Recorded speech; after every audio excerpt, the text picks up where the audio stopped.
जय हिंद, वंदे मातरम प्यारे साथियों और सभी साथियों को मेरा प्यार भरा नमस्कार। साथियों, आप सभी मस्त होंगे, स्वस्थ होंगे और बेहतरीन रूप से पढ़ाई कर रहे होंगे साथियों। और आपने सुना है कि पहला सुख निरोगी काया, दूसरा सुख घर में माया। तो पहला सुख निरोगी काया यानी कि पहले अपने शरीर को निरोग रखना है, वो शारीरिक रूप से भी रखना है और मानसिक रूप से भी हमें निरोग रहना है साथियों। तो ही हम पढ़ाई कर पाएंगे और अपने लक्ष्य तक पहुंच सकेंगे साथियों। आपके फर्स्ट ग्रेड का 1 महीना बाकी है, शायद 1 महीना भी नहीं रहा, और सेकंड ग्रेड के साथियों 3 से 4 महीने आपके बाकी है। तो 3 से 4 महीने अपने आप को तन मन और धन से, तीनों से ही साथियों अपना आप को किताबों को समर्पित कर दीजिएगा। हो सकता है भगवान हमें वहां तक जरूर पहुंचाएगा जहां तक हम उम्मीद लेकर साथियों पढ़ाई कर रहे हैं साथियों। इसी कड़ी में साथियों मैं आपके लिए लेकर रोजाना आ रहा हूं PYQ यानी कि प्रीवियस ईयर में जो एग्जाम में जो प्रश्न आए हुए हैं, वो RPSC first grade, RPSC second grade या अदर्स किसी भी प्रकार का आप एग्जाम दो, हिंदी साहित्य साथियों, हर एग्जाम में आपके लिए साथियों ये रामबाण औषधि साबित होंगे। तो एक बार पुणे में आप सभी साथियों का स्वागत करता हूँ आज क्लास में। और साथियों, आज क्लास का अपना पहला प्रश्न है। तक जाने के पहले मैं आपसे मेरी गुजारिश साथियों के चैनल पर पहली बार तो चैनल को जरूर सब्सक्राइब कीजिएगा और साथ साथ बेल आइकन को जरूर प्रेस करिएगा। अब देखिए पहले क्वेश्चन की अपन बात कर रहे हैं साथियों, किस प्रकार का क्वेश्चन। ये आपने काव्य पंक्ति सुन रखी होगी साथियों। निम्नलिखित पंक्ति किस रचनाकार की है साथियों। अभिधा उत्तम काव्य है, मध्यम लक्षणाहीन, अधम व्यंजना, रस विरस, उल्टी कहत, नवीन। यह आप प्रमेय भी हो सकता है साथियों। तो ये पंक्ति आपने सुन रखी होगी, अभिधा उत्तम काव्य, मध्यम लक्षणहीन और अधम व्यंजना। ये पंक्ति किसकी है साथियों? ये चिंतामणि की, केशवदास की, पद्माकर की अथवा आचार्य देव की है। और जब आपने साथियों शब्द शक्ति पढ़ी होगी, अभिधा, लक्षण और व्यंजना। अभिधा वह शक्ति, शब्द शक्ति साथियों जो पहले अर्थ का बोध कराती है, मुख्य अर्थ का बोध कराती है, वास्तविक अर्थ का बोध कराती है। और लक्षण जो दूसरे अर्थ का बोध कराती है, सांकेतिक अर्थ का बोध कराती है, अन्यर्थ अर्थ का बोध कराती है। और साथियों व्यंजना जो ना तो पहले अर्थ का बोध कराती है, ना ही दूसरे अर्थ का बोध कराती है, अन्य तीसरे ही अर्थ का बोध कराती है, वो व्यंजना शब्द शक्ति होती है। तो ये व्यंजना शब्द आपने जब शब्द शक्ति पढ़ी होगी साथियों, शब्द में निहित अर्थ को ही शब्द शक्ति कहा जाता है। और जब आपने ये पढ़ी होगी मेरे साथियों, तो आपने ये पंक्तियां पढ़ी होगी। कौन सी? ये पंक्ति कि अभिधा उत्तम काव्य और मध्यम लक्षणहीन। तो साथियों बताइए ये पंक्ति किसकी है? चिंतामणि की है, केशवदास की है, पद्माकर की अथवा देव की है? तो साथियों आपको ध्यान रखना है, ये जो पंक्ति है वो आचार्य देव की। किसकी है? आचार्य देव की पंक्ति है। और जो आचार्य देव है ये रीतिकाल के साथियों, कहाँ के? रीतिकाल के। रीतिकाल में कौन से साथियों? ये रीतिबद्ध कवि। कौन से? रीतिबद्ध कवि। इनके ग्रंथों की संख्या 52 मानी जाती है साथियों, आपको ध्यान रखना है। ठीक है, अगला प्रश्न अपन बात करते हैं। देखिए ये प्रश्न देखिए, आप तो यूपी PSC जीडी 21 में आया और उत्तराखंड PSC लेक्चर एग्जाम 20 में आया, आरपीएससी असिस्टेंट प्रोफेसर 2020 में प्रश्न आया और यूपी PGT 11 और 13 में ये प्रश्न आया हुआ है।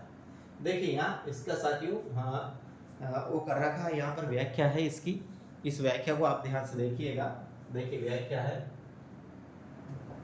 अभिधा उत्तम काव्य, मध्यम लक्षणहीन और अधम व्यंजना, रस विरस है, उल्टी कहत, नवीन। उपयुक्त पंक्तियां के रचनाकार कवि देव है। देव रीतिकालीन रीतिबद्ध कवि। इनकी प्रमुख रचनाओं में भाव विलास है, भवानी विलास है, कुशल विलास है, देव चरित्र है, प्रेम चंद्रिका, जाति विलास है, रस विलास है, भाव भवानी, जाति, कुशल, अष्टयाम भी इनकी रचना है, देव माया प्रपंच भी इनकी रचना है, कुशल विलास भी इनकी रचना है, जाति विलास भी इनकी रचना है, भवानी विलास भी इनकी रचना है, भाव विलास भी इनकी रचना है। कौन? देव की। और देव रीतिकाल के रीतिबद्ध कवि है साथियों, जिन्होंने लक्षण ग्रंथों की रचना की। ऐसे कवियों को रीतिबद्ध कवि कहा जाता है। तो आपको ध्यान रखना है, देव कहां पर आते हैं? ये रीतिबद्ध कवि में आते हैं और ये देव की प्रसिद्ध पंक्तियां थी साथियों। अगला प्रश्न है, आचार्य रामचंद्र शुक्ल रीतिकाल का आरंभ किस कवि से माना है? पहली बात तो यहाँ पर देखिए ये प्रश्न कहाँ पर आया, यूपी आया साथियों, उत्तराखंड साथियों लेक्चर 2020 में आया हूँ, यूपी डिग्री कॉलेज साथियों 2013 में आया, यूपी पीजीटी 15 में आया है, DSSS पीजीटी 18 में आया है, राजस्थान कॉलेज लेक्चर एग्जाम भर्ती परीक्षा साथियों 2014 में आया है, GIC प्रवक्ता भर्ती 2017 में भी ये प्रश्न आया हुआ है। तो अब यहाँ प्रश्न ये बनता है कि आचार्य रामचंद्र शुक्ल ने रीतिकाल का प्रवर्तक किसे माना है साथियों? मुझे पता है, आपको पता होगा, केशव को माना है, बिहारी को माना है, चिंतामणि को माना अथवा मतीराम को माना है। देखिए साथियों ये अपने ये बिहारी और मतीराम ये दो ऑप्शन तो बिल्कुल नहीं है, यहाँ पर अपन केशव और चिंतामणि दो में साथियों को सेलेक्ट करना है। तो आपको याद रखना है, ये ट्रिक याद रखनी, शुभ चिंता, शुभ चिंता। अब देखिए बे से ये चिंतामणि को माना है, किसको?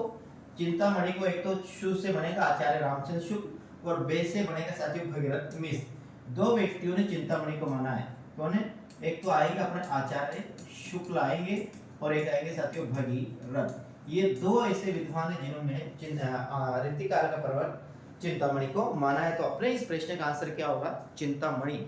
आचार्य रामचंद्र शुक्ल ने रीतिकाल का जो प्रवर्तक माना है वो चिंतामणि को माना है, और आपको ये बात अच्छी तरह से आपको ध्यान रखनी है मेरे साथियों, ठीक है। अब देखिए इसकी हम व्याख्या देखते हैं, व्याख्या किस प्रकार की। देखिए आचार्य रामचंद्र शुक्ल रीतिकाल का आरंभ चिंतामणि त्रिपाठी से माना है। चिंतामणि त्रिपाठी सिद्धांत रसवादी आचार्य है। ये चार भाई जिनमें से भूषण, मतीराम तथा जटाशंकर त्रिपाठी ने कौन है? एक चिंतामणि। चिंतामणि चार भाई थे, एक का नाम था भूषण, एक का नाम मतीराम है और एक का जटाशंकर, एक कौन है? चिंतामणि। इनकी प्रमुख रचना में रस विलास है, छंद विचार पिंगल है, श्रृंगार मंजरी है, कवि कुल कल्पतरु है, कृष्ण चरित्र है, काव्य विवेक है, काव्य प्रकाश। ये सब चिंतामणि की रचना है, आपको ध्यान रखना है। रस विलास, छंद विचार पिंगल, श्रृंगार मंजरी, कवि कुल कल्पतरु, कृष्ण चरित्र, काव्य विवेक और काव्य प्रकाश, ये सब किसकी रचना है साथियों? ये चिंतामणि की रचना। चिंतामणि रसवादी आचार्य थे, ये अलंकारवादी आचार्य नहीं थे, आपको ध्यान रखना है। जैसे मतीराम साथियों, मतीराम को हम अलंकारवादी आचार्य में ले सकते हैं, लेकिन चिंतामणि को आप ध्यान रखना है ये रसवादी आचार्य थे, ये बात भी आपको ध्यान में रखना है साथियों। और आचार्य रामचंद्र शुक्ल को क्या माना है? रीतिकाल का प्रवर्तक माना है। किस कवि के आश्रित महाराजा शिवाजी अथवा छत्रसाल बुंदेला थे साथियों? बताइए। टीजीटी 2021 में ये प्रश्न आया हुआ। वह कौन से राजा है जिसके आश्रयदाता एक तो है शिवाजी और एक है छत्रसाल बुंदेला? वह कौन सा कवि है जिसके आश्रयदाता वीर शिवाजी और छत्रसाल बुंदेला रहे? आपको पता होगा साथियों कि ये कौन है। देखिए यहाँ ऑप्शन में देव है, मतीराम है, कवि है अथवा भूषण। तो यहाँ पर अपना जो आंसर होगा साथियों वे क्या होगा? कवि भूषण साथियों महाराज शिवाजी और छत्रसाल बुंदेला के क्या रहे? आश्रित कवि रहे। और ये रीतिकाल के साथियों राष्ट्रीय काव्यधारा के प्रमुख कवि किसके? रीतिकाल में राष्ट्रीय काव्यधारा के कवि है साथी कौन? भूषण। ये आपको याद रखना है। भूषण, सुदन और लाल तीन ऐसे कवि है साथी जो रीतिकाल में राष्ट्रीय काव्यधारा का प्रतिनिधित्व कर रहे थे। देखिएगा रीतिबद्ध काव्यधारा कवि भूषण महाराज शिवाजी और छत्रसाल बुंदेला राजाश्रित कवि थे। महाराज छत्रसाल ने भूषण की पालकी को कंधा दिया था, जिस पर भूषण ने कहा शिवा को बावने छत्रसाल को। आचार्य शुक्ल ने भूषण के संदर्भ में लिखा है कि ये हिंदू जाति के प्रतिनिधित्व कवि है।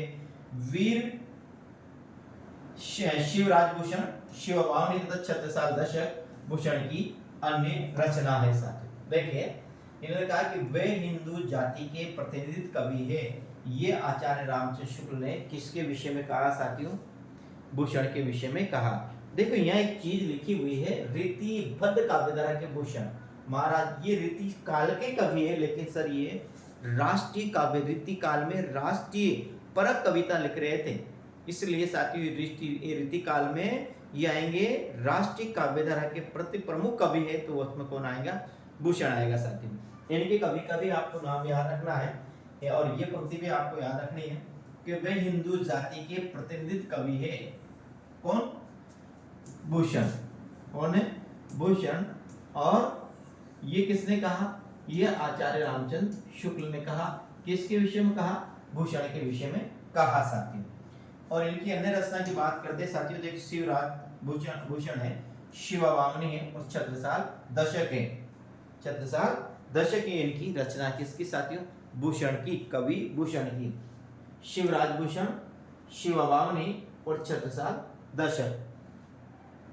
दूषण हजारा और भूषण हजारा दो इनकी रचना साथियों, लेकिन वो वर्तमान समय में उपलब्ध नहीं है। ये तीन रचना इनकी उपलब्ध रचना है किसकी? कवि भूषण की। एक तो शिवराज भूषण है, एक शिवावामनी है और छत्रसाल दशक है। ये चीजें आपको साथियों ध्यान में रखना है। ठीक है, अगला प्रश्न देखते हैं। प्रश्न अपना आता है चौथा। वीर्य वारिस रीतिकाल के किस कवि की कृति है? बहुत अच्छा प्रश्न है साथियों, यूपीपीएससी जीडीसी में साथियों 2021 में प्रश्न है। वीर्य वारिस बताएगा, वीर्य वारिस किसकी रचना है साथियों? यहाँ ठाकुर है, बोलता है, दिशदेव अथवा आलम है साथियों। विरह वारिस किसकी रचना है? विरह वारिस बताइएगा साथियों। तो यहाँ पर साथियों आपको ध्यान रखना है, वीर्य वारिस जो रचना वो बौद्धा की है साथियों। किसकी है? बौद्धा की है। गना, बौद्धा, आलम, ठाकुर, चार कवि साथियों। क्या है? तो ध्यान रखना कौन कौन से चार कवि को नाम याद रखना। मैं बता रहा हूँ, एक तो घना है, एक बौद्धा है, एक आलम है और एक है साथियों ठाकुर। चार को नाम है। घना, बौद्धा, आलम, ठाकुर, एक दिशदेव। ये साथियों जो कवि है ये रीति मुक्त काव्यधारा कवि। किसके हैं? रीति मुक्त काव्यधारा के कवि है। रीति मुक्त काव्यधारा किसे कहा जाता है? वह काव्यधारा जिन कवियों ने अपने मन के भाव को स्वतंत्र रूप से अभिव्यक्त किया, वह रीति मुक्त काव्यधारा कहलाई। तो घना, बौद्धा, आलम, ठाकुर यानी घनानंद, बौद्धा, आलम और ठाकुर चार कवि, शायद दिजदेव भी उसमें आते हैं साथियों। चार कवि, ये कवि ऐसे है जो रीति मुक्त काव्यधारा के कवि है। और रीति मुक्त काव्यधारा के कवि बौद्धा की एक रचना है साथियों जिसका नाम है विरह वारिस। तो याद रखना इसका आंसर क्या होगा अपना? बौद्धा इनका सही आंसर होगा विरह वारिस का साथियों। ठीक है, अगला प्रश्न देखिए, इसके बाद देखते हैं। वीर्य वारिस रीतिकालीन काव्यधारा के रीति मुक्त कवि बौद्धा की क्या है? कृति है। वीर्य वारिस रीतिकाल काव्यधारा के रीति मुक्त कवि बौद्धा की कृति है। बौद्ध द्वारा रचित अन्य कृतियां इश्क नामा भी। क्या है? इश्क नामा। तो इश्क लता, इश्क लता ये ग्रंथ की रचना है साथियों। और इश्क नामा साथियों ये बौद्धा की, आपको ध्यान में रखना है। निम्नलिखित रीति मुक्त काव्यधारा के कवि ठाकुर की साथियों, ठाकुर शतक है, ठाकुर दशक है। द्विजदेव की श्रृंगार लतिका और श्रृंगार बत्ती है। आलम की साथियों तो आलम के लिए, और इन्होंने एक सुदामा चरित्र भी लिखी है और एक विरह वारिस भी लिखी। क्या लिखी है? विरह वारिस और साथियों इश्क नामा। ये साथी किसकी है? बौद्धा की रचना है। आलम के लिए सुदामा चरित्र, वीर्य वारिस और इश्क नामा ये किसकी रचना? ये बौद्धा है। और यदि एग्जाम में आपसे ऐसा पूछ ले साथियों कि इश्क लता किसकी है, तो आपको ध्यान रखना है इश्क लता जो है वो किसकी? वो घनानंद की है। और इश्क नामा किसकी है? ये बौद्धा की है, दोनों रचना। तो आपको ध्यान रखना है ये रीतिकाल के प्रसिद्ध चार कवि है, घना, बौद्धा, आलम, ठाकुर। द्विजदेव भी साथियों रीतिकाल के रीति मुक्त धारा में आते हैं। और रीति मुक्त धारा वह कवि जिसने अपने मन के भाव को स्वतंत्र रूप से अभिव्यक्त किया, ना किसी लाग लपेट के, ना किसी धन के लालच से, किसी प्रकार से नहीं, ना किसी ख्याति के कारण। तो ऐसे जो कवि है वो कहलाते हैं रीतिबद्ध रीति मुक्त काव्यधारा के कवि साथियों। ये आपको ध्यान में रखना है। अगला है प्रश्न आता है पांचवा। रीतिकालीन कवि केशव की इनमें से कौन सी रचना प्रबंधात्मक नहीं है साथियों? बताइएगा। चारों रचना केशवदास की, रतन बावनी भी है, जहांगीर चंद्रिका भी, रसिक प्रिया भी है और रामचंद्रिका। रसिक प्रिया, कवि प्रिया, रामचंद्रिका, जहांगीर चंद्रिका, रतन बावनी ये जो रचना है ये सब किसी रचना, ये आचार्य केशव की रचना है। लेकिन प्रश्न ये पूछा कि इनमें से कौन सी रचना है जो प्रबंधात्मक नहीं है? वो रतन बावनी है, जहांगीर चंद्रिका है, रसिक प्रिया है अथवा राम चंद्रिका है। इनमें से अपन को सही आंसर देना है साथियों। तो मेरे साथियों आपको ध्यान रखना है, यहाँ पर अपना आंसर होगा रसिक प्रिया। क्या होगा? रसिक प्रिया साथियों, ये इनकी प्रबंधात्मक रचना नहीं है। किसकी? बाकी साथियों रतन बावनी प्रबंधात्मक है, जहांगीर चंद्रिका प्रबंधात्मक है और रामचंद्रिका भी क्या है साथियों? प्रबंधात्मक रचना। इनकी जो प्रसिद्ध रचना है साथियों वो रामचंद्रिका है, जो 39 प्रकाश में विभक्त है साथियों। ये आपको ध्यान में रखना है।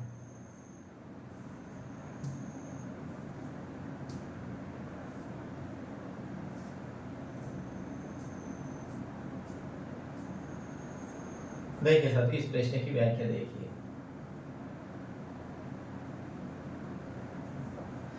रीतिकालीन कवि केशवदास द्वारा रचित रसिक प्रिया प्रबंधात्मक नहीं।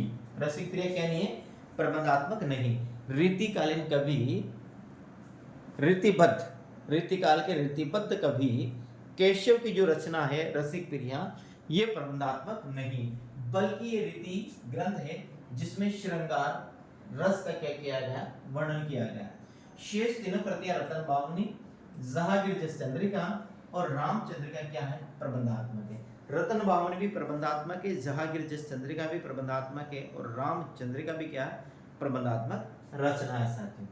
केशव द्वारा रचित रसिक प्रिया 1591 एक रीति ग्रंथ है जिसमें श्रृंगार रस का वर्णन किया गया है।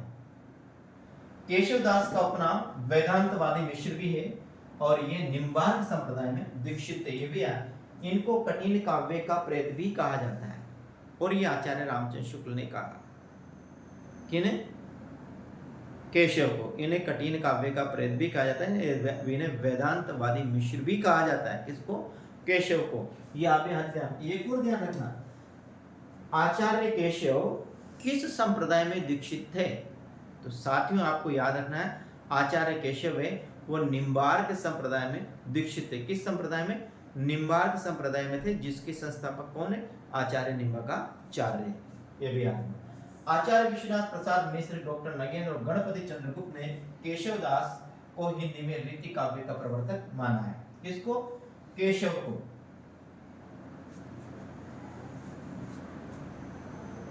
हाँ देखो यहाँ किसने? एक तो विश्वनाथ प्रसाद मिश्र ने, डॉक्टर नगेंद्र ने माना और एक गणपति चंद्रगुप्त ने। केशव नभा, देखो चिंता शुभ, देखो आपको याद रखना है, मैं आप चिंता शुभ और केशव नभा नगे वी, नगे वी। चिंतामणि को आचार्य रामचंद्र शुक्ल ने और भगवती प्रसाद मिश्र ने साथियों इसको क्या माना है? कृतिकाल का प्रवर्तक। केशव को एक तो माना है डॉक्टर नगेंद्र माना है, एक माना है साथियों किसने माना है? डॉक्टर नगेंद्र, गणपति चंद्रगुप्त ने माना है और एक माना है विश्वनाथ प्रसाद मिश्र ने साथियों। ये आपको याद रखना है। और इसमें केशव नभा, बाबू श्याम सुंदर दास भी इसमें आएगा। इन सभी ने साथियों केशवदास को रीतिकाल का प्रवर्तक माना। डॉक्टर विजयपाल सिंह ने केशव को कोर्ड का कवि कहा। ये भी याद रखना, केशवदास को कोर्ड का कवि क्या है? ध्यान रखना, केशवदास को कोर्ड का कवि किसने कहा? तो आपको याद रखना है विजय पाल, डॉक्टर विजय पाल सिंह ने केशवदास को कोर्ड का कवि कहा है साथियों। ये आपको ध्यान में रखना है। ठीक है, आगे देखते हैं। आचार्य रामचंद्र शुक्ल ने केशव द्वारा रचित रामचंद्रिका के आधार पर केशव को कठिन काव्य का प्रेत कहा। केशव को क्या कहा? कठिन काव्य का प्रेत। किसे? आचार्य रामचंद्र शुक्ल ने कहा। किसे कहा? केशवदास को कहा। किस आधार पर कहा? रामचंद्रिका की रचना के आधार पर इनको कठिन काव्य का प्रेत कहा जाता है। केशवदास की प्रमुख रचनाओं में निम्न है, जिसमें हम बात करते हैं साथियों कौन कौन की रचना है। रसिक प्रियाएं, कवि प्रियाएं, रामचंद्रिका है। याद है ना, रसिक प्रियाएं, कवि प्रियाएं, रामचंद्रिका है। वीर सिंह देवचरित्र, विज्ञान गीता है, नखशिक है, छंदमाला है, जहांगीर जस चंद्रिका और रतन बावनी है। जहांगीर जस चंद्रिका और रतन बावनी ये इनकी प्रमुख रचना है।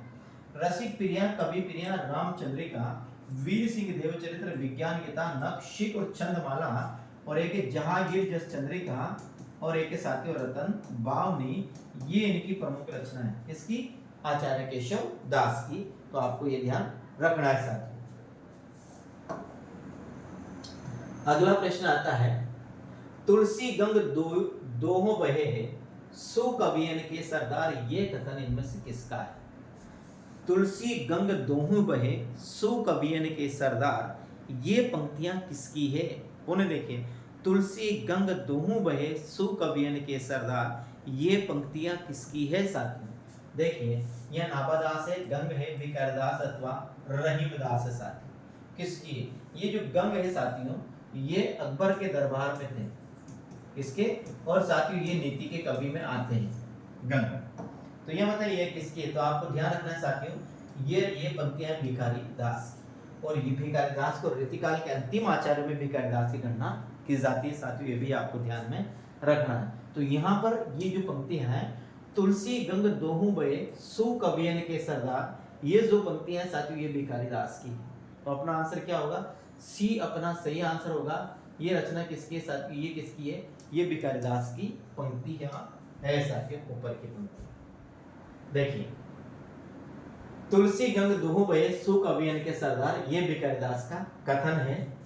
भिखारी दास ने इन काव्य पंक्तियों के माध्यम से कवि गंग अकबर के दरबारी कवि और तुलसी की प्रशंसा की है साथियों। जो कवि गंग था ये अकबर के दरबार में था, और तुलसीदास को तो आप जानते हैं, हिंदी साहित्य गगन का जो सूर्य है वो तुलसीदास है, हिंदी साहित्य गगन का जो चंद्रमा है वो कौन है? सूर्यदास साथियों, ये आपको ध्यान में रखना है।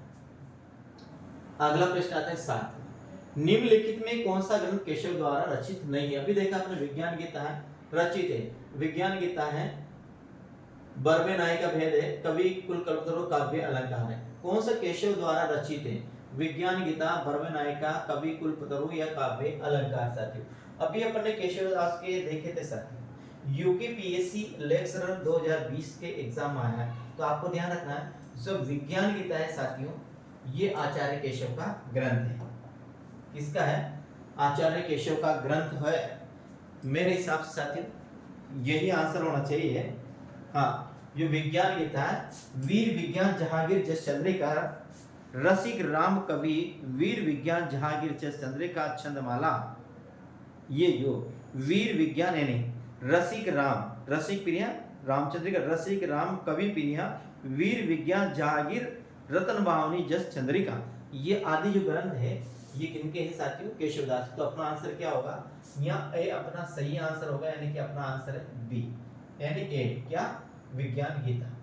देखिए ध्यान से देखिए, अब यहाँ पर आप, विज्ञान गीता केशव द्वारा रचित ग्रंथ है। केशव दास के उपनाम में वेदांतवासी मिश्र है और ये निम्बास संप्रदाय में दीक्षित है। केशव दास रचित प्रमुख ग्रंथ में रसिक प्रिया है, रामचंद्रिका है, कवि प्रिया है, रतन बावनी है, वीर सिंह देवचरित है, जहांगीर जस चंद्रिका है, नखशिके और छंदमाला, ये सब किसकी रचना है? आचार्य केशव की है। ध्यान रखना, रसिक प्रिया है, रामचंद्रिका है, कवि प्रिया है, रतन बावनी है, वीर सिंह देवचरित्र है, जहांगीर जस चंद्रिका है, नखशिके और छंदमाला। बर्वे नाई का भेद और मदनाष्टक और श्रृंगार सुविधा काव्य कृतियों का रचनाकार कौन है? रहीमदास। एक तो बर्वे नाई का भेद, मदनाष्टक और श्रृंगार सोरठा, ये जो तीन रचना है साथियों, इनके है रहीम। कौन है? रहीम इसके रचनाकार है। बर्वे नाई का भेद, मदनाष्टक और श्रृंगार सोरठा, तीन कृतियों के रचनाकार साथियों रहीम। कवि कुल कल्पतरु काव्य कृति के रचनाकार चिंतामणि, ये भी आपको ध्यान रखना है। काव्य अलंकार ग्रंथ के रचनाकार अलंकारवादी आचार्य कौन है? भामे। कौन है? भामे। काव्य अलंकार ग्रंथ के जो रचयिता है वो कौन है? आचार्य भामे हैं। तो कवि कुल कल्पतरु के रचयिता कौन है साथियों? चिंतामणि है। आचार्य भामे अलंकार संप्रदाय के प्रवर्तक माने जाते हैं। अलंकार संप्रदाय के प्रवर्तक माने जाते हैं आचार्य भामे। और वो कौन है? आपको याद रखना, बा, रू और दे। क्या रखना है? बा, रू और एक दे। बा से भामे, रू से रुद्रट और दे से दंडी, ये तीन कवि साथियों ये अलंकारवादी आचार्य थे। बा रू दे यानी बा में रुद्रट और दंडी, ये तीन कवि जो अलंकारवादी आचार्य। तो आपको याद रखना है कवि कुल कल्पतरु है जिसके रचयिता कौन है, चिंतामणि है। काव्य अलंकार है साथियों जिसके रचयिता कौन है, भामे है। और भामे कौन है, अलंकारवादी आचार्य है। बर्वे नायिका में मदनाष्टक और श्रृंगार स्तोत्र किसकी कृतियां हैं साथियों, ये रहीमदास जी की कृतियां है साथियों। प्रश्न नंबर 8 देखिए, बहुत अच्छा प्रश्न है। देखो कहाँ का है, डी ट्रिपल एस पीजीटी किस में आया हो, डी ट्रिपल एस फिर सर्टिफिकेट किस में आया, यूके लेक्चरर 20 में आया हो, डी ट्रिपल एस 2018 में आया है। और प्रवक्ता भक्ति साथियों भर्ती 2017 के एग्जाम में भी ये प्रश्न आया। अति सुदो सने को मारक जहां नेको सयानक बाक नहीं, इन पंक्तियों के रचनाकार कौन है बताइए। अति सुदो सने को मारक जहां नेको सयानक बाक नहीं, यानी कि इस कवि जिस कवि ने ये पंक्ति ली उस कवि का मानना है कि प्रेम का मार्ग अति सुधाय महा किसी प्रकार का कोई छल कपट नहीं चलता है, उनका कहना है। यानी कि जिनके प्रेम में छल कपट नहीं है साथियों वही प्रेम के मार्ग पर चल सकते। इस प्रकार से कहना इस कवि का अति सुदो सने को मार्ग जहां नेको सहायक बाक नहीं, ये किस कवि की रचना है साथियों। तो आपको ध्यान रखना है अति सुदो सने को मार्ग जहां नेको सहायक कोई बाक नहीं, ये रचना है साथियों घनानंद की। और घनानंद को साथियों मानते हैं रीतिकाल में रीतिमुक्त काव्यधारा के जो प्रतिनिधित्व कवि माने जाते हैं वो घनानंद माने जाते हैं साथियों। तो आपको ध्यान रखना है अति सुदो सने को मार्ग जहां नेको सयानक बाक नहीं, ये जो पंक्तियां ये घनानंद की पंक्ति है साथियों, आपको ध्यान रखना है। तो अपना आंसर क्या होगा, घनानंद अपना सही आंसर होगा। देखिए अगला अपने देखिए साथियों, उपयुक्त काव्य पंक्तियों का रचनाकार घनानंद है। घनानंद रीतिकाल की रीतिमुक्त काव्यधारा के प्रमुख कवि हैं। घनानंद जिनका जीवन काल 1689 से 1739 रहा और ये निम्बार संप्रदाय में दीक्षित थे तथा मोहम्मद शाह रंगीले के आश्रम में रहकर कविता करते थे। घनानंद ने सुजान सागर, इश्कलता, वीर्य वारिश, वियोग बेली, कोकसार, रस केली वल्ली, यमुनायश जैसी प्रसिद्ध काव्य कृतियों की रचना की। अपने कृपाकांड और भी ऐसा है। सुजान सागर, इश्कलता, वीर्य वारिश, वीर्य लीला, सुजान सागर, वीर्य लीला, इश्कलता, योग केलीवली, कोकसार, कृपाकांड, रस केलीवली, यमुनायश, ये आदि रचना ये घनानंद की साथियों आपको रखना है। कौन सी, एक तो सुजान सागर है, इश्कलता है, वीर्य लीला है, वियोग बेली है, कोकसार है और एक और साथियों कृपाकांड। और कृपाकांड यानी कृपाकांड है, रस केलीवली है, यमुना है से, ये जो प्रसिद्ध कार्य ये रचना है ये सब किसके साथियों घनानंद की रचना है। और घनानंद को अपन कहा करते हैं रीति मुक्त काव्यधारा में यह प्रतिनिधि कवि है आचार्यों ने। आचार्य रामचंद्र ने घनानंद के लिए विषय में ये साक्षात रस मूर्ति और ब्रज भाषा काव्य के प्रधान स्तंभों में से एक है। ये पंक्तियां भी याद रखना। आचार्य रामचंद्र शुक्ल ने घनानंद के विषय में कहा कि एक साक्षात रस मूर्ति और ब्रज भाषा के प्रधान स्तंभों में से ब्रज भाषा रस मूर्ति और ब्रज भाषा काव्य के प्रधान स्तंभों में से एक है। घनानंद को साक्षात रस मूर्ति किसने कहा है, तो आपको ध्यान रखना मेरे साथियों, घनानंद को साक्षात जो रस मूर्ति शब्द का प्रयोग किया वह आचार्य रामचंद्र शुक्ल ने कहा कि ये क्या है, घनानंद क्या कहा, घनानंद के विषय में लगा ये साक्षात रस मूर्ति और ब्रज भाषा काव्य के प्रधान कवि है साथियों। ये आपको ध्यान प्रधान स्तंभों में से एक। आचार्य रामचंद्र शुक्ल ने चिंतामणि त्रिपाठी को रीतिकाल का प्रवर्तक माना है। बिहारी लाल की एकमात्र रचना बिहारी सतसई दोहा छंद में रचित है। इनकी भाषा परिनिष्ठ साहित्यिक ब्रज भाषा, परिनिष्ठ का मतलब सूत्री साफ साहित्यिक व्याकरण संबंध साथियों ब्रज भाषा है, किसे बिहारी सतसई। मतीराम रीतिकाल के रीतिबद्ध काव्यधारा कवि है। मतीराम एक प्रथम ग्रंथ फूल मंजरी है, किंतु डॉक्टर बच्चन सिंह ने रस रास को ही इनका प्रथम ग्रंथ माना है। अगला प्रश्न अपना आता है, रीतिकालीन कवि भूषण की कविता का मुख्य संवेदनात्मक सत्य है। रीतिकाल के जो प्रमुख कवि है साथियों उस कवि का नाम अपने लिए आता है, कौन आता है, रीतिकालीन कवि भूषण की कविता का मुख्य संवेदनात्मक स्तर कौन सा है साथियों। श्रृंगारिक है, व्यंग्यमूलक है, प्रशस्ति परक है, अति कारुणिक है। उत्तराखंड पीएससी साथियों लेक्चर 2020 में आया। तो रीतिकाल के जो प्रत्येक कवि है भूषण रीतिकाल के माने जाते हैं, राष्ट्रवादी कवि माने जाते हैं, राष्ट्रीय काव्य धारा में इनको पढ़ते हैं रीतिकाल की। और तो इन्होंने साथियों एक तो ये महाराज शिवाजी और छत्रसाल बुंदेला के आश्रयदाता थे, शिवा भावनी, शिवराज भूषण, भूषण हजारा, दूषण हजारा, छत्रसाल बुंदेला, ये आदि जो लिखी साथियों इनकी कृतियां हैं, इनकी कृतियां तो यहाँ अपना आंसर होगा प्रस्ति मूलक यानी सी अपना सही आंसर होगा। रीतिकालीन कवि भूषण की कविता का मुख्य संवेदनात्मक स्वर क्या है, तो साथियों वो आएगा प्रस्तुति परक। देखिए रीतिकालीन कवि भूषण की कविता का मुख्य संवेदनात्मक स्वर प्रस्तुति परक है। भूषण वीर रस के कवि है, चित्रकूट के राजा सोलंकी रुद्र ने इन्हें कवि भूषण की उपाधि दी थी। शायद साथियों इनका मूल नाम घनश्याम है। इसका कवि भूषण का जो मूल नाम है वो क्या है, घनश्याम। कवि भूषण का मूल नाम घनश्याम है और एक चित्रकूट के राजा थे जिनका राजा रुद्र ने साथियों ने कवि भूषण की उपाधि दी। महाराज छत्रसाल ने एक बार भूषण की पालकी को कंधा लगाया, जिस पर भूषण ने कहा था कि शिवा को बखानो की बखानो छत्रसाल को, शिवा को बखानो की बखानो छत्रसाल को। ये पंक्तियां किसकी है, तीन बेर खाती थी, तीन बेर खाती है। नगन जड़ाती थी वो नगन जड़ाती है, विजन डुलाते थे विजन डुलाती। ये जो प्रसिद्ध पंक्तियां हैं साथियों ये कहती है ये भूषण की, और यहाँ पर यमक अलंकार है, ये आपको ध्यान में रखना है।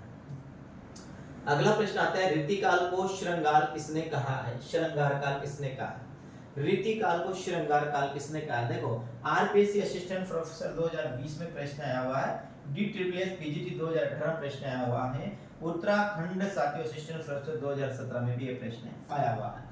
तो रीतिकाल को श्रृंगार, पहली बात तो व्याकरण दृष्टि से देखा जाए साथियों, व्याकरण दृष्टि से श्रृंगार है वो श्रृंगार इस प्रकार से लिखा जाता है, ठीक है। यदि श्रृंगार में ए होड़ लगाते तो ये व्याकरण से क्या हो जाता है, अशुद्ध। तो श्रृंगार शुद्ध, श्रृंगार शुद्ध क्या है साथियों, ये व्याकरण से ये श्रृंगार क्या है, शुद्ध है, और ये क्या है साथियों, अशुद्ध है।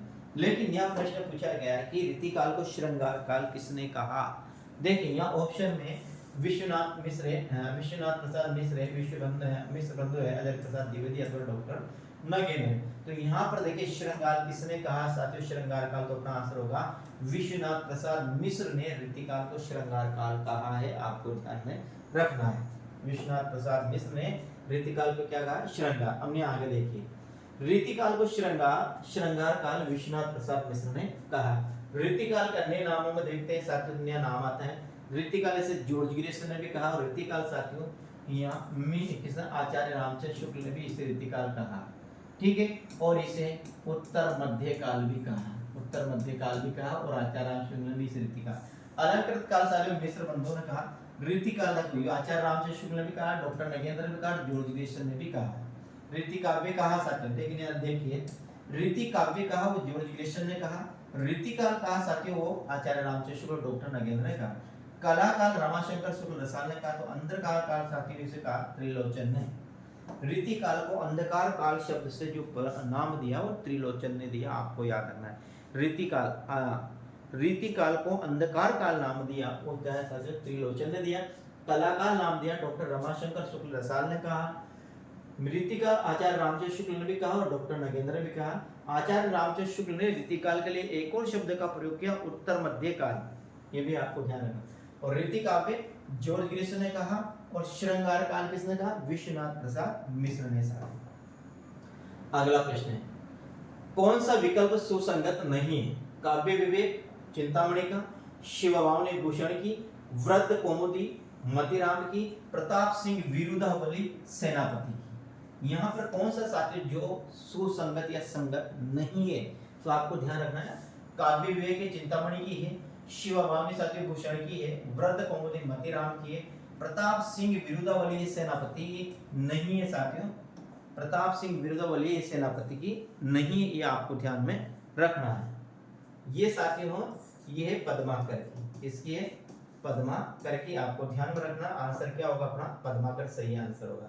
देखिए रीतिकालीन कवि प्रताप सिंह विरुदावली सेनापति की नहीं अपितु पद्माकर की रचना है, और सेनापति की प्रमुख रचना में कवित रत्नाकर है।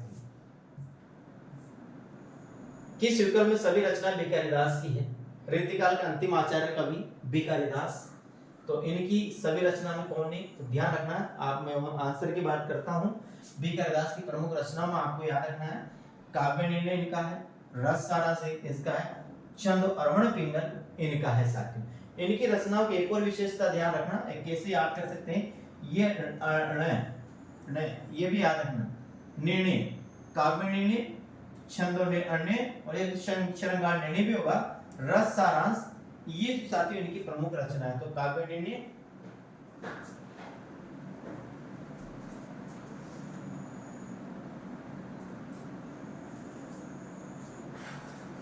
थोड़ी देर रुकिए साथियों, लाइट ठीक वैसे इन्वर्टर है लेकिन फिर भी साथियों ये पता नहीं कैसे बंद हो गई, अपन वहां से फिर शुरू करेंगे जहां से अपन ने इनको शुरू किया है।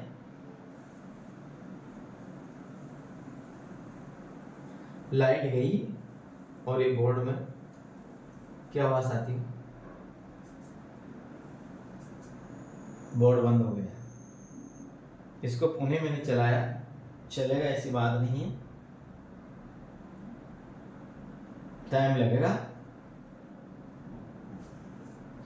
साथियों। फर्स्ट ग्रेड का एग्जाम तो बहुत जल्दी है, इसका टाइम टेबल भी आ गया है। अब बात करते हैं हम सेकंड ग्रेड के टाइम टेबल की। सेकंड ग्रेड का एग्जाम कब है आपको पता होगा, संभावित तिथि इसकी दे रखी है, ज़्यादा दिन नहीं बचे हैं, तो आपको भी साथियों उसी हिसाब से तैयार रहना है। और सेकंड ग्रेड का साथियों अधिक से अधिक तैयारी करनी है, ताकि साथियों पहली कंपटीशन में या इसी कंपटीशन में साथियों हमारा काम हो जाए, दोबारा हमें नहीं पढ़ना पड़े। इस बात को आपको ध्यान में रखना है साथियों।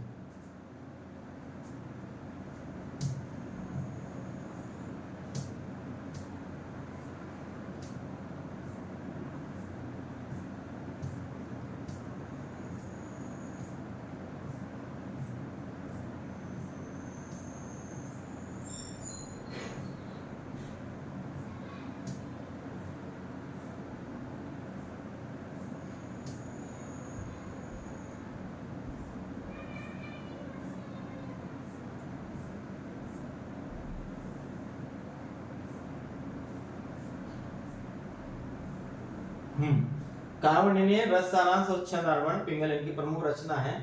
हम यहाँ देखिएगा, अपन यहाँ बात करते हैं काव्य निर्णय, रस सारांश, छंद अरवण पिंगल।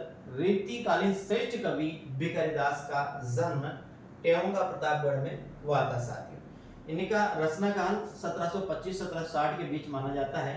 और बी कालिदास की प्रमुख रचना में देखो साथियों, रस सारांश है, छंद अरवण पिंगल है, काव्य निर्णय है, श्रृंगार निर्णय है, विष्णु पुराण भाषा और शतरंज शतिका है।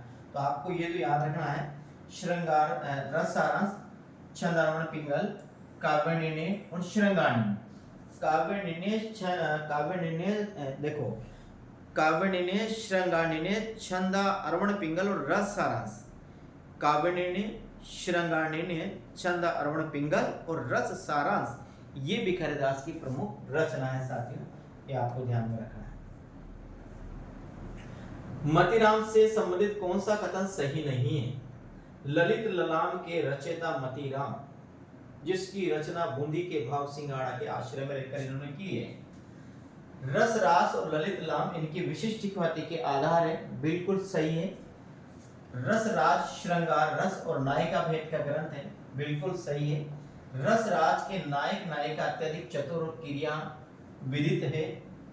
ललित ललाम में अलंकारों के लक्षण और उदाहरण दिए गए। तो यहाँ पर कौन प्रश्न सही नहीं है? तो साथियों ये सही नहीं है, बाकी तीन सही है।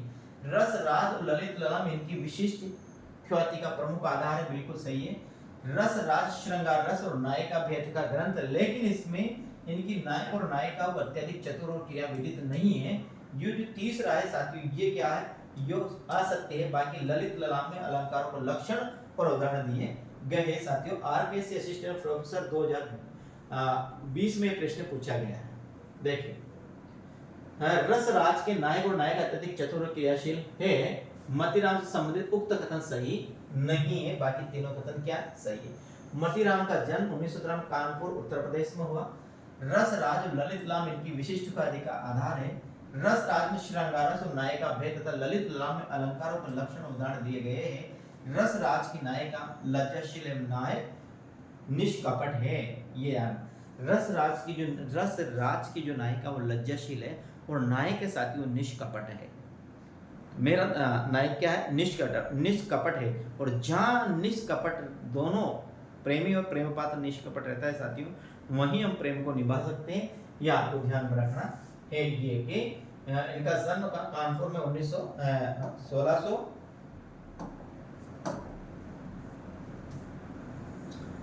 निम्नलिखित में प्रबंधात्मक रचना है शिवा भावनी, हिम्मत बहादुर, वीरदावली, भावनीला अथवा जगत विनोद साथी। इनमें से कौन सी रचना जो प्रबंधात्मक है उस रचना को अपन को नाम देना है साथियों। देखिए यहाँ शिवा भावनी, हिम्मत बहादुर, वीरदावली, भवानी विलास और जगत विनोद, इनमें से यदि प्रबंधात्मक रचना की बात करते हैं साथियों तो हिम्मत बहादुर वीरदावली है, यही क्या है साथियों? प्रबंधात्मक है। बाकी ये तीन है ये प्रबंधात्मक नहीं है, ये आपको ध्यान में रखना है। देखिए पद्माकर कृत हिम्मत बहादुर वीरदावली रीतिकालीन प्रबंधात्मक रचना है जिसमें 211 छंदों में हिम्मत बहादुर का शौर्य वर्णन है। अन्य विकल्पों में कवि देवकृत भवानी विलास है, भूषण कृत शिव भावनी है एवं पद्माकर कृत जगत विनोद रीतिकालीन मुक्त काव्यधारा की श्रेणी की रचना है साथियों। मुक्त यानी कि एक तो प्रबंध होती है, एक मुक्त होती है। प्रबंध साथियों जिसमें पूरा जीवन को चरित्रबद्ध किया जाता है वो प्रबंधात्मक रचना होती है। तो हिम्मत बहादुर वीरदावली है वो प्रबंधात्मक है जिसमें 211 छंदों में साथियों हिम्मत बहादुर वीरदावली का शौर्य हिम्मत बहादुर का शौर्य वर्णित है। जबकि भवानी विलास एक कवि देव की रचना है, भूषण की है शिवा भावनी है साथियों, और पद्माकर की जगत विनोद साथियों जिसकी रचना जगत सिंह जयपुर के आश्रय में इसकी रचना की थी साथियों। विज्ञान गीता की रचना कौन है साथियों? बिकारी ग्वाल पद्माकर के शब्द। तो अभी वीर विज्ञान जहांगीर जस चंद्रिका रत्न भावनी है, रसिक प्रिया रामचंद्रिका कवि प्रिया वीर विज्ञान जहांगीर जस चंद्रिका रत्न भावनी, ये किसकी है? ये आचार्य केशव की रचना है साथियों। तो अपना आंसर क्या होगा? आरपीएससी एग्जाम प्रोफेसर 2020 में आया हो। और अपना कौन सा होगा? डी अपना सही आंसर होगा। देखिए विज्ञान गीता के रचयिता आचार्य केशव है। आचार्य केशव का जन्म 1555 ईस्वी में ओरछा में हुआ था। ये ओरछा नरेश के भाई इंद्रजीत सिंह के दरबारी कवि, मंत्री और गुरु थे। इनका निधन 1617 ईस्वी हुआ। आचार्य केशव अलंकार संप्रदायवादी आचार्य थे। आचार्य केशव पहली बात ध्यान रखना, आचार्य केशव को किसने? डॉक्टर नगेंद्र ने, गणपति चंद्रगुप्त ने, बाबू श्याम सुंदर शर्मा साथियों इनको रीतिकाल का प्रवर्तक माना। चिंतामणि को आचार्य रामचंद्र शुक्ल ने और भगीरथ मिश्र ने साथियों इनको किसको? चिंतामणि को रीतिकाल का प्रवर्तक माना है। तो ये केशवदास साथियों ये अलंकारवादी आचार्य थे, ये आपको ध्यान में रखना है। आचार्य रामचंद्र शुक्ल इनकी क्लिष्टता के कारण इन्हें कठिन काव्य का प्रेत कहा और छंदों के अत्यधिक प्रयोग के कारण कुल 1700 छंद है। डॉक्टर रामस्वरूप चतुर्वेदी ने इनकी रचना रामचंद्रिका को छंदों का अजायब कर कहा। आपने ध्यान रखना है कि आचार्य केशव को कठिन भाषा के कारण आचार्य रामचंद्र शुक्ल ने कठिन काव्य का प्रेत कहा, तो आचार्य रामस्वरूप चतुर्वेदी ने इनकी जो रचना है रामचंद्रिका, इस रामचंद्रिका को छंदों का अजायब कर कहा, क्योंकि इसमें छंदों का अजायब कर इसमें कि अनेक प्रकार के छंदों का इसमें प्रयोग हुआ। इसलिए साथियों डॉक्टर रामस्वरूप चतुर्वेदी ने इनकी रचना रामचंद्रिका को छंदों का अजायब कर कहा। तो आचार्य रामचंद्र शुक्ल ने आचार्य केशव को कठिन काव्य का प्रेत कहा। इनको वेदांतवासी मिश्र भी कहा जाता है। इनकी अन्य प्रमुख रचना में रसिक प्रिया, कवि प्रिया, नक्शी के रत्न भावनी है, विज्ञान गीता, जहांगीर जस चंद्रिका आदि है। निम्नलिखित में कौन सा ग्रंथ मात्र अलंकार निरूपक नहीं है? कवि कुल कंठाभरण, शिवराज भूषण, कवि कुल कल्पतरु या ललित लला। इसमें से कौन सा ग्रंथ है जो केवल अलंकार निरूपक नहीं है साथियों? उसका हमें आंसर देना है। तो यहाँ पर जो अपना प्रश्न है 16वां, उसमें साथियों ललित लला, जिसमें केवल अलंकारों का वर्णन नहीं किया है, इसके साथ साथ और भी नायक नायिका भेद आदि का वर्णन किया गया है। बाकी कवि कुल कंठाभरण में, शिवराज भूषण में, कवि कुल तरु में यहाँ पर केवल अलंकारों का ही वर्णन किया गया है। देखिए चिंतामणि कृत कवि कुल तरु मात्र अलंकार निरूपक ग्रंथ नहीं, कवि कुल तरु शी है साथियों इसका। नहीं है। इनमें कुल कितने पद है जो 8 प्रकरणों में विभाजित है। इस ग्रंथ का समय 1707 माना जाता है, यानी कि यहाँ पर साथियों अपना आंसर क्या होगा, कवि कुल कल्पतरु, ये होगा क्या होगा, कवि कुल कल्पतरु चिंतामणि कृत, ये अपना आंसर है शी साथियों, कवि कुल कल्पतरु। देखिए चिंतामणि कृत कवि कुल कल्पतरु मात्र अलंकार निरूपक ग्रंथ नहीं है, इसमें कुल 1133 पद्य है जो 8 प्रकरणों में विभक्त है। इस ग्रंथ का समय इसने दे रखा है 1707 माना जाता है। प्रथम प्रकरण काव्यवेद काव्य लक्षण संबंधित है। द्वितीय और तृतीय प्रकरण में शब्द अर्थ सहित अलंकार निरूपण है। चतुर्थ प्रकरण में काव्य दोष विवेचन से संबंधित है। पंचम प्रकरण में इनके 3 भाग है जिसमें शब्द निरूपण, ध्वनि, भेदाभेद विवेचन आदि है साथियों। तो आपको ये ध्यान, ये कितने प्रकरणों में, 8 प्रकरणों में विभक्त है, ये भी आपको ध्यान में रखना है साथियों। रीतिकालीन कवि दूल्हे कृत कवि कुल कंठाभरण अलंकार निरूपक ग्रंथ है। कवि दूल्हे का है कौन, कवि कुल कंठाभरण, कंठ में आभरण, कंठ में आभूषण कौन पहनता है, दूल्हा। तो कवि कुल कंठाभरण किसकी रचना है, दूल्हे की रचना है। अभी याद रहा आपने, कवि कुल कंठाभरण किसकी रचना है, दूल्हे की रचना, ये भी आपको ध्यान रखना ऐसा है। इसमें लक्षण उदाहरण एक ही पद में कहे गए हैं। इसमें कवि और सवैया समान बड़े छंद लेने के अलंकार स्वरूप उदाहरण दोनों प्राप्त होते हैं। शिवराजभूषण संवत 1330 में रचित कविभूषण का अलंकार निरूपक ग्रंथ है।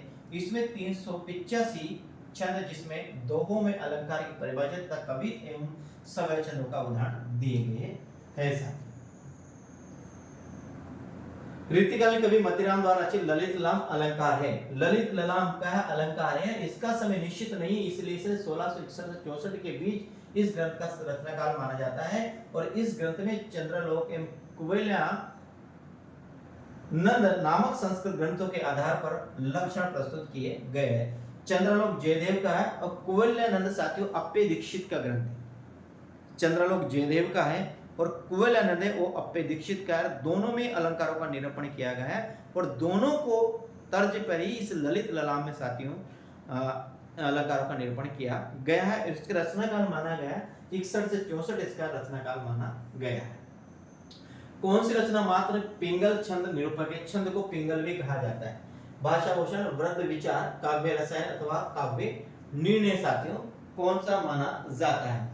तो यहाँ पर बात करते हैं कौन सी रचना मात्र पिंगल एक छंद निरूपक की है, तो वह वृत्त विचार है। याद रखना कौन सी रचना मात्र पिंगल, पिंगल को छंद भी कहा जाता है, छंद को पिंगल भी कहा जाता है। पिंगल से संबंधित, छंद से संबंधित वो है वृत्त विचार, यानी कि अपना जो आंसर है साथियों बी अपना सही आंसर होगा। व्रत विचार नाम से 2 रीतिकालीन कवियों के छंद निरूपक ग्रंथ प्रकाश में आए, जिनमें के नाम है एक तो सुखदेव मिश्र है और एक दशरथ है। एक तो सुखदेव मिश्र एक क्या है, दशरथ है। शेष विकल्प में जसवंत सिंह कृत भाषा भूषण अलंकार निरूपक ग्रंथ है। देवकृत काव्य रसायन नायिका भेद निरूपक ग्रंथ है। जबकि भिखारीदास कृत काव्य निर्णय काव्य निरूपक ग्रंथ है। यहाँ 4 ग्रंथ है साथियों। पहला व्रत विचार है जो केवल छंद से संबंधित ग्रंथ है। व्रत विचार किससे, छंदों से। इसके बाद देखते हैं भाषा भूषण है साथियों जो महाराजा जसवंत सिंह जोधपुर के हैं, जो अलंकार से संबंधित ग्रंथ है। देवकृत जो काव्य रसायन है साथियों ये नायिका भेद का ग्रंथ है। तो भिखारीदास ने जो काव्य निर्णय लिखा ये काव्यांग निरूपक ग्रंथ है, ये भी आपको ध्यान में रखना है। भिखारीदास का है ये काव्यांग निरूपक ग्रंथ है। किसका, भिखारीदास के कौन सा है, काव्यांग निरूपक ग्रंथ है। तो देव का काव्य रसायन साथियों नायिका भेद है। तो जसवंत सिंह का जो भाषा भूषण है वो क्या है, अलंकार निरूपक ग्रंथ है, ये आपको ध्यान में रखना है। कौन सी रचना रस नायिका नायक नायिका भेद निरूपक नहीं है। जगल सुधा निधि, सुख सागर तरंग अथवा साथियों पद्माभरण। कौन सी रचना है इसका हमें आंसर देना है साथियों। देखिए जिस जो एक तो रस और नायक नायिका भेद से संबंधित नहीं उस रचना का यहाँ पर हमको क्या करना है, चयन करना है। जगत विनोद है, सुधा निधि है, सुख सागर तरंग है अथवा पद्माभरण है। आरपीएससी असिस्टेंट प्रोफेसर 2020 में ये प्रश्न पूछा गया है। कौन सी रचना है जो रस और नायक नायिका भेद से संबंधित है, तो वह रचना अपनी होगी साथियों यहाँ से पद्माभरण। और पद्माभरण किसकी है, ये पद्माकर की रचना है। किसकी है, पद्माकर की रचना। और पद्माकर को साथियों प्रकृति चित्रण में सर्वाधिक प्रसिद्ध माना जाता है साथियों। देखिए पद्मावरण रस नायक और नायक का भेद निरूपक ग्रंथ नहीं है। पद्मावरण रीतिकालीन कवि पद्माकर का अलंकार निरूपक ग्रंथ है, ये याद रखना। ये पद्मावरण क्या है, ये अदमा अलंकार निरूपक ग्रंथ है।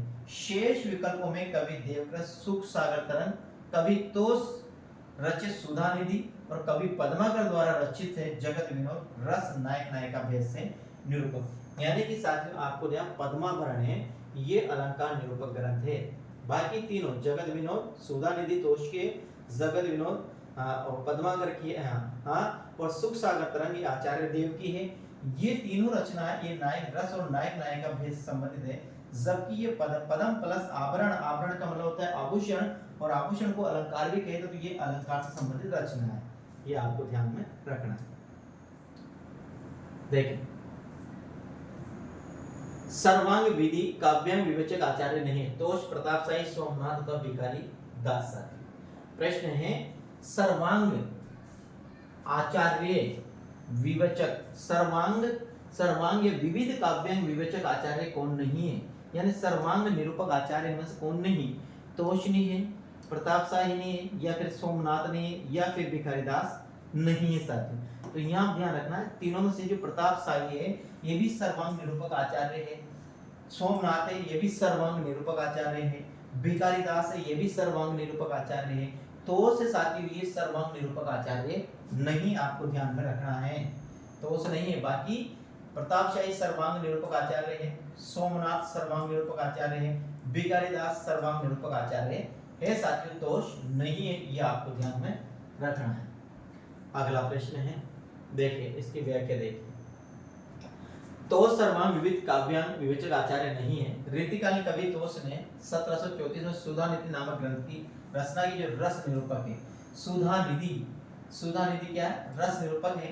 कवि तोष श्रृंगवेरपुर प्रयागराज के रहने वाले चतुर्भुज शुक्ल के पुत्र थे, इन्हें रीतिकालीन रस निरूपक कवि माना जाता है। शेष विकल्पों में सोमनाथ भिखारीदास एवं प्रतापशाही सर्वांग विवेचक आचार्य की श्रेणी में आते हैं, जबकि तोष सर्वांग निरूपक आचार्य की श्रेणी में नहीं आते हैं। भाषा भूषण के रचनाकार कौन है साथियों, तो आपको पता होगा राजस्थान लेक्चर परीक्षा 2015 में आया। तो भाषा भूषण अलंकार निरूपक ग्रंथ है, जिसमें जयदेव के चंद्रलोक की तरफ इसमें अलंकारों का निरूपण किया गया है, और इसके रचयिता कौन है, जोधपुर के राजा जसवंत सिंह ने भाषा भूषण लिखा है, और ये एक अलंकार निरूपक ग्रंथ है जिसमें जयदेव के चंद्रलोक की तरफ अलंकारों का निरूपण किया गया है साथियों। तो अपने क्या होगा, जसवंत सिंह अपना सही आंसर। जसवंत सिंह की अन्य रचना में देखते हैं, भाषा भूषण है, प्रबोध चंद्रोदय है, सिद्धांत सार आदि की प्रमुख रचना है। केशव कठिन काव्य के प्रयत्न ये कथन किस आलोचक का भी देखा, यह आलोचक आचार्य रामचंद्र शुक्ल।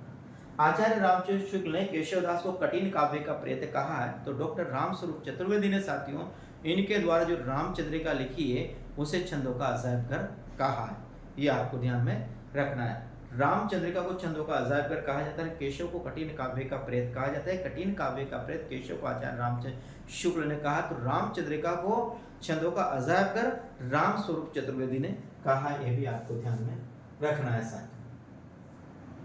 देखिए यहाँ पर क्या लिख रखा है, केशव कठिन काव्य के प्रति यही कथन आचार्य रामचंद्र शुक्ल का है।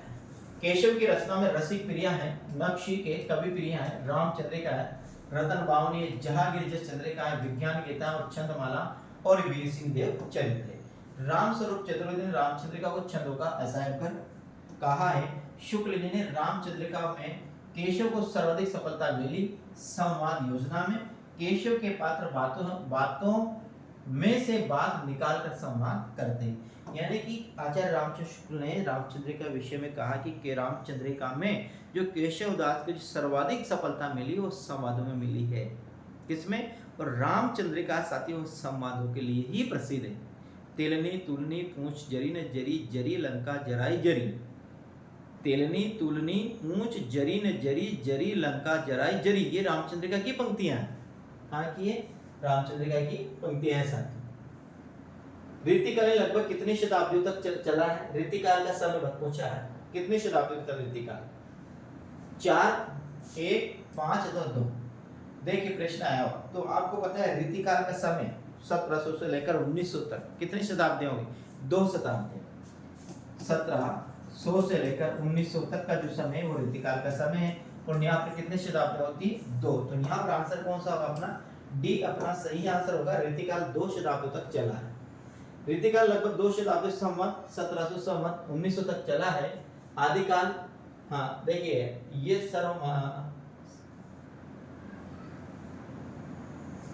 आदिकाल का समय है 1050 से 1375 विक्रम संवत। भक्ति काल 1375 से 1700 विक्रम संवत। रीतिकाल का 1700 से 1900 विक्रम संवत। और आदिम काल का है 1900 विक्रम संवत 1900 से आज तक का जो समय है साथियों वो आदिकाल आधुनिक काल में चल रहा है। निम्नलिखित में कौन सा ग्रंथ अलंकार ग्रंथ नहीं है? भाषा भूषण, शिवराज भूषण, ललित लाम या तो अंग दर्पण साथियों, इनमें से कौन सा ग्रंथ है वो अलंकार ग्रंथ नहीं है? तो यहाँ अपन को याद रखना अंग दर्पण है साथियों, वह अलंकार ग्रंथ नहीं है। भाषा भूषण, शिवराज भूषण, भाषा भूषण तो जसवंत सिंह का, शिवराज भूषण भूषण का ललित लाम, ये साथियों मतीराम। ललित लाम किसका है? मतीराम का। यह जो अंग दर्पण है साथियों ये अलंकार ग्रंथ नहीं है, आपको ध्यान में रखना है। रसलीन का अंग दर्पण अलंकार ग्रंथ है बल्कि नायिका भेद ग्रंथ है, ये भी याद रखना। अंग दर्पण रसलीन का है। किसका है? अंग दर्पण रसलीन का है, जो अलंकार ग्रंथ नहीं है बल्कि क्या नायक और नायिका भेद ग्रंथ है, जो 1737 में लिखा गया। रसलीन का दूसरा ग्रंथ है रस प्रबोध, जो 1741 में लिखा गया। रस प्रबोध और अंग दर्पण ये रसलीन के प्रमुख ग्रंथ है। रसलीन का पूरा नाम गुलाम नबी था, ये मीर तैयब अहमद के शिष्य थे। अंग दर्पण में रसलीन ने अंगों की उपमा उत्प्रेक्षा से चमत्कार पूर्ण वर्णन से किया है। तो आपको ध्यान रखना है अंग दर्पण साथियों ये अलंकार से संबंधित ग्रंथ नहीं है, ये क्या है? ये नायिका भेद से संबंधित ग्रंथ है, ये आपको ध्यान रखना है, ठीक है। और ये ग्रंथ किसका है साथियों? ये रसलीन का और एक इनका है रस प्रबोध, दो ग्रंथ इनके साथ। निम्नलिखित ग्रंथ की रचना नहीं है।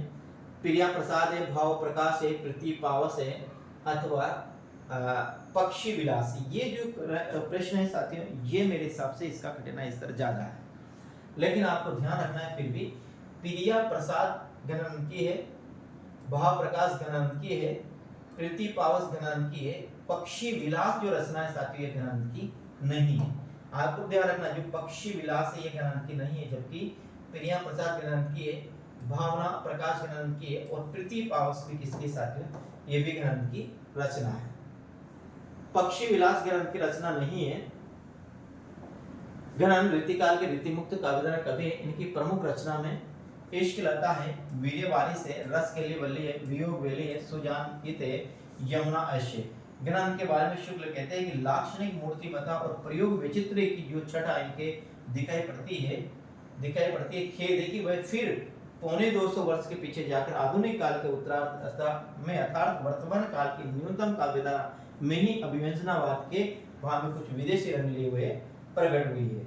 आपको इधर लाक्षणिक मूर्तिमता और जवादाई का दावा करने वाला जो कवि है ये जो ग्रहण के विषय में कहा भी ये भी आचार्य रामचंद्र शुक्ल ने कहा।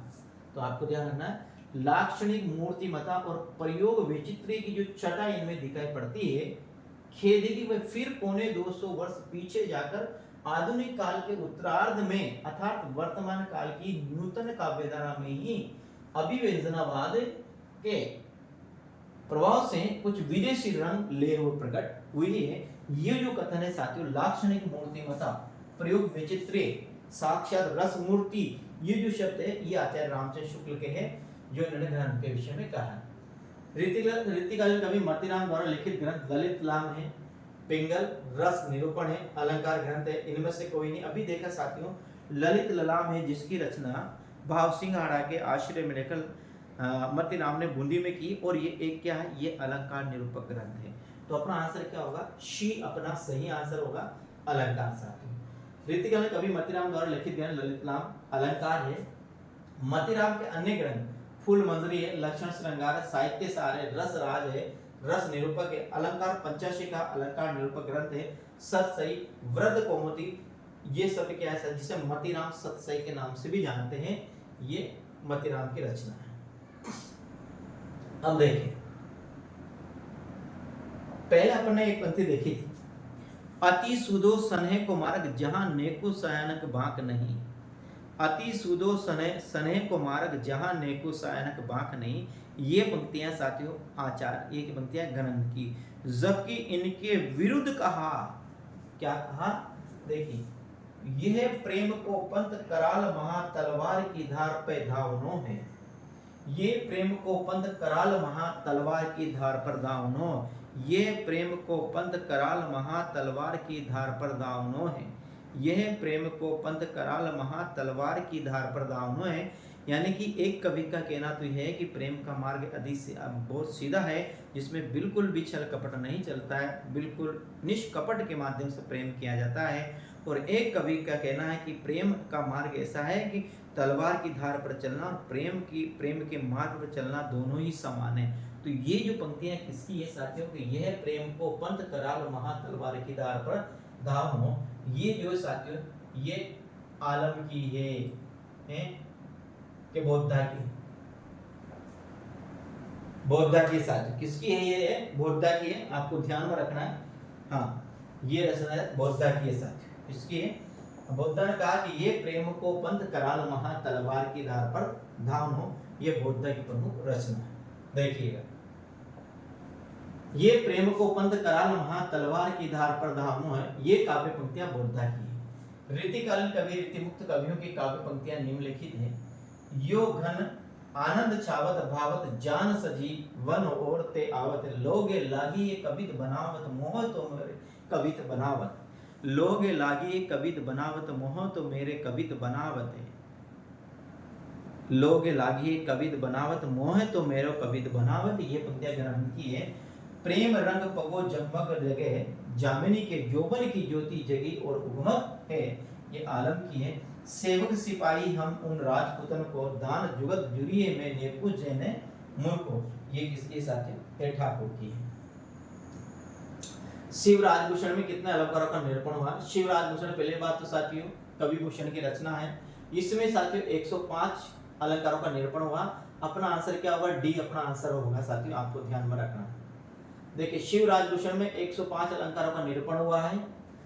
शिवराज भूषण कवि भूषण की प्रसिद्ध रचना है, जो एक अलंकार निरूपक ग्रंथ है। इनमें 99 अलंकार अर्थ अलंकार और 4 है शब्द अलंकार, और शेष 2 विचित्र और संकर नामक अलंकार, कुल 105 अलंकार। साथ ही साथ कवि सवय छप्पे आदि छंदों में शिवाजी का चरित्र चित्रण, तत्कालीन इतिहास से शिवाजी संबंध प्रसंगों का प्रामाणिक वर्णन हुआ है। चिंतामणि और मतिराम भी महाकवि भूषण के भाई थे, एक और थे जटाशंकर थे।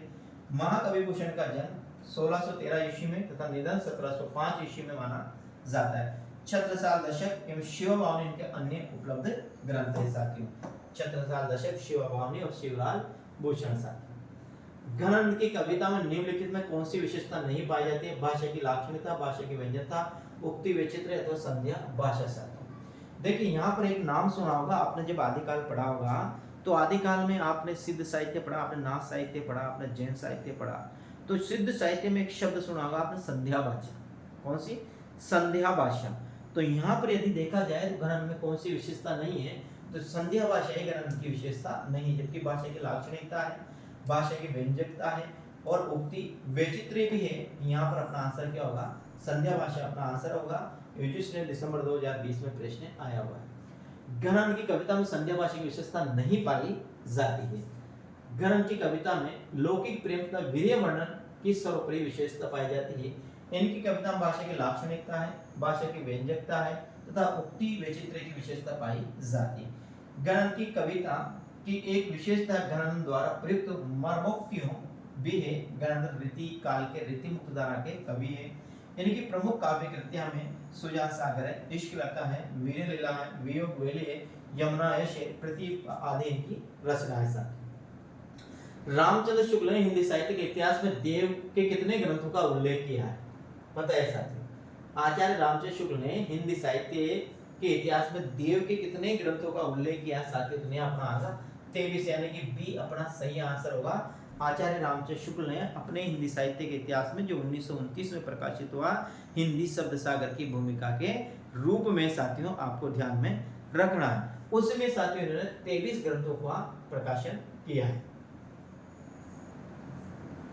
भाषा भूषण का विवेचन किया, तो भाषा भूषण क्या अलंकार है और ये किसने लिखा है, जोधपुर के महाराजा जसवंत सिंह का ग्रंथ है, जिसमें जयदेव के चंद्रलोक की तरफ पर इनमें अलंकारों का निरूपण किया गया है। तो मेरे साथियों ये आज के क्या थे प्रश्न थे, 30 प्रश्न। कैसे लगे मुझे कमेंट के माध्यम से जरूर पता कर जाएगा साथियों। और आप कहाँ से बिलोंग करते हैं ये भी बताएं, कहाँ तक मेरी क्लास जारी जरूर पता कर जाएगा मेरे साथियों। कैसे लगे लाइक और कमेंट जरूर करिएगा। उम्मीद करता हूँ साथियों क्लास अच्छी लगी होगी, आपने चैनल को सब्सक्राइब कर ही लिया होगा, नहीं किया तो साथियों ज़्यादा जरूर सब्सक्राइब करिएगा। तो जय हिंद, वंदे मातरम मेरे साथियों। कल फिर मिलते हैं अगले क्लास में। राम राम साथियों।